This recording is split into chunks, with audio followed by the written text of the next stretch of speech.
weight of silence. The general stood at the edge of the war council, arms crossed, his face unreadable. Around him, advisors shouted strategies, each man louder than the last, each convinced his plan would save them. The king, weary, rubbed his temples as the voices clashed like swords. Then, silence. The general had not spoken a word, yet his presence alone stilled the room. All eyes turned to him. The king leaned forward. "You've said nothing. What do you think?" The general held his gaze for a long moment. Then, in a voice barely above a whisper, he said, "The loudest plans are the ones the enemy already expects." The room remained quiet. No one dared break it. The unspoken lesson. The young philosopher trailed after his teacher, frustrated. "Why won't you answer me?" he demanded. "I ask about virtue, about life's meaning, yet you say nothing." The old Stoic stopped walking. Without a word, he picked up a stone and dropped it into a still pond. The ripples spread outward, distorting the reflection of the sky. The student watched, waiting for an explanation. None came. Minutes passed. The water settled. The clouds above returned, clearer than before. The teacher turned and walked away. This time the student did not follow. The trial of words. The senator was known for his speeches, long, fiery, full of promises. Crowds loved him. But the Stoic in the back row only listened, his expression unreadable. After the rally, a young follower approached him. "What did you think? Was he not brilliant?" The Stoic exhaled slowly. "A tree that grows too tall," he said, "is the first to fall in the storm." The young man frowned. "What does that mean?" But the Stoic was already gone, leaving only silence and the weight of something unsaid hanging in the air. The last word on his deathbed, the old warrior students gathered close, eager for final wisdom. "Tell us," one begged, "what is the greatest lesson you've learned?" The man smiled weakly. Then with great effort, he held up a single finger. They waited. He took one last breath and said nothing. Years later, the wisest among them finally understood. The unbroken silence. The city burned. Smoke curled over the rooftops, and the distant screams of the wounded carried on the wind. In the temple square, a lone philosopher sat cross-legged, eyes closed, unmoved by the chaos. A soldier, his armor splattered with blood, kicked over the man's meager belongings. A worn cloak, a wooden cup, a scroll half unfurled. "Fool!" the soldier spat. "Your city falls and you do nothing?" The philosopher opened his eyes. The reflection of flames flickered in them, but his face was still. "Speak," the soldier demanded, blade raised. The philosopher exhaled, slow, deliberate, then met the soldier's gaze. Not with defiance, not with fear, with silence. The soldier hesitated. The sword trembled. Somewhere beyond the walls, a war horn sounded. The moment stretched, thin as a wire. Then with a curse, the soldier turned and ran. The philosopher closed his eyes again. The city burned. But in that silence, unbroken, unhurried, something remained unburned. The weight of a whisper. The emperor's spies had searched for years. The dissident's words were too dangerous, they said, his ideas too sharp. But no matter how they hunted, they found nothing. No manifestos, no secret meetings, no whispered plots. Finally, they dragged him before the throne. "Where are your writings?" the emperor demanded. "Your speeches? Your followers?" The man said nothing. "You think silence will save you?" A faint smile touched the dissident's lips. The emperor's hand tightened on his scepter. He had expected defiance. He had prepared for arguments, for grand last stands. But this stillness, it was worse than rebellion. "Answer me." The dissident tilted his head, as if listening to something far away. Then softly, so softly the emperor had to lean forward to hear, he said, "You cannot kill what was never said." The executioner's axe fell, but the silence remained, and the people remembered. The last breath. The storm had taken their ship. The waves had taken their crew. Now adrift on a splintered plank, The merchant and the Stoic clung to the wreckage, salt crusting their lips. "We're going to die," the merchant gasped. "Pray, curse the gods. Do something." The Stoic said nothing. He only watched the horizon, his breath steady. "How can you be so calm?" the merchant screamed. A gull cried overhead. The Stoic's fingers tightened on the wood. Then, as the last light bled from the sky, he spoke, not to the merchant, not to the sea, but to the silence itself. "This too is enough."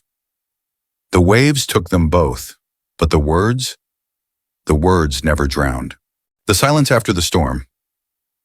The village elders found him at dawn, sitting cross-legged in the ruins of the marketplace. The earthquake had reduced the town to rubble, shattered pottery, splintered beams, the occasional groan of the wounded rising from the debris. "Why do you not weep?" an old woman asked, her voice cracking like dry parchment. "We have lost everything." The stranger ran his fingers through the dust, letting it sift between his fingertips. When he finally spoke, his words carried the weight of millstones. "The earth trembles. Stones fall. What did you expect to remain?"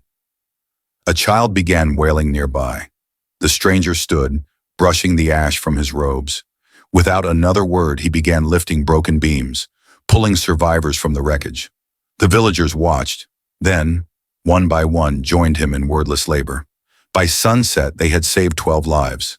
Not a single prayer had been spoken. The unanswered challenge.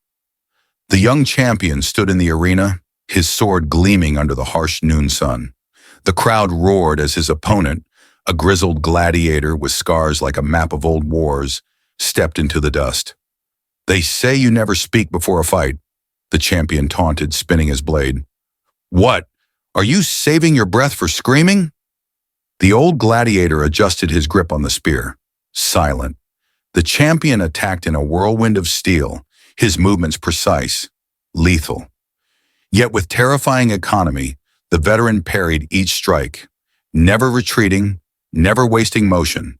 When the killing thrust came, it was so simple the crowd barely gasped. The champion crumpled, his blood soaking into thirsty sand. The old gladiator turned to leave. "Wait!" a nobleman called from the stands. "Tell us how you defeated him." Pausing at the gate, the warrior glanced back at his fallen foe. When he spoke, the words carried across the silence between heartbeats. The assassin moved through the palace like a shadow between candle flames. Every guard's footstep, every creak of floorboards mapped in his mind. He had trained for this moment for a decade, not in swordsmanship or poison, but in the art of stillness. At the chamber door, he paused. The emperor sat alone, staring at a chessboard where only black pieces remained. Without turning, he spoke. "I wondered when you'd come." The assassin said nothing. His dagger stayed sheathed. "You could demand riches," the emperor mused, moving a pawn, "or vengeance. Yet here you stand, silent." He finally looked up. "Why?" A single breath passed between them. Then, the assassin turned and melted back into the darkness. The next morning, the emperor abolished the secret police. No decree was ever issued, the trial of the empty chair. They brought the heretic before the council, expecting fire and brimstone. Instead, the man sat with hands folded, watching the stained glass light paint the courtroom floor. "Do you deny the charges?" the inquisitor thundered. Silence. "Your followers await your wisdom." A fly buzzed against the window. Furious, the bishop pronounced sentence. "Let him be entombed in the silent cells." Years later, when workers broke open the forgotten dungeon, they found the cell empty save for a single word carved into the stone, not by knife, but by fingernail. Listen. The cathedral burned 3 days after. No one ever claimed responsibility. The last broadcast.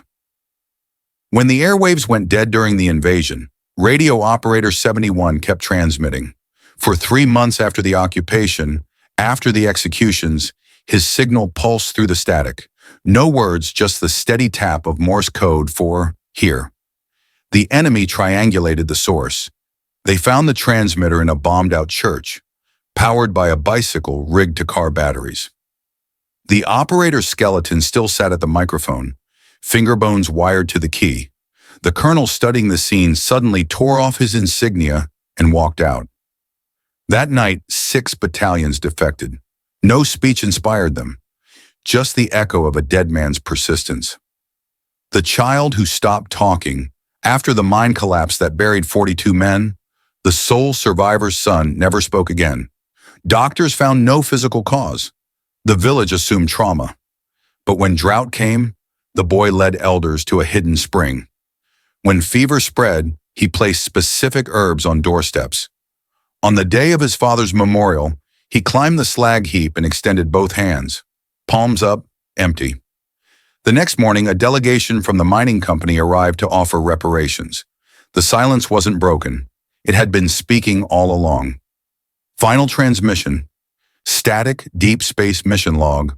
Final entry. The cosmos doesn't answer. We've screamed into the void for centuries. Radio waves, golden records, equations carved into light. But the stars keep their silence like perfected monks. Transmission end.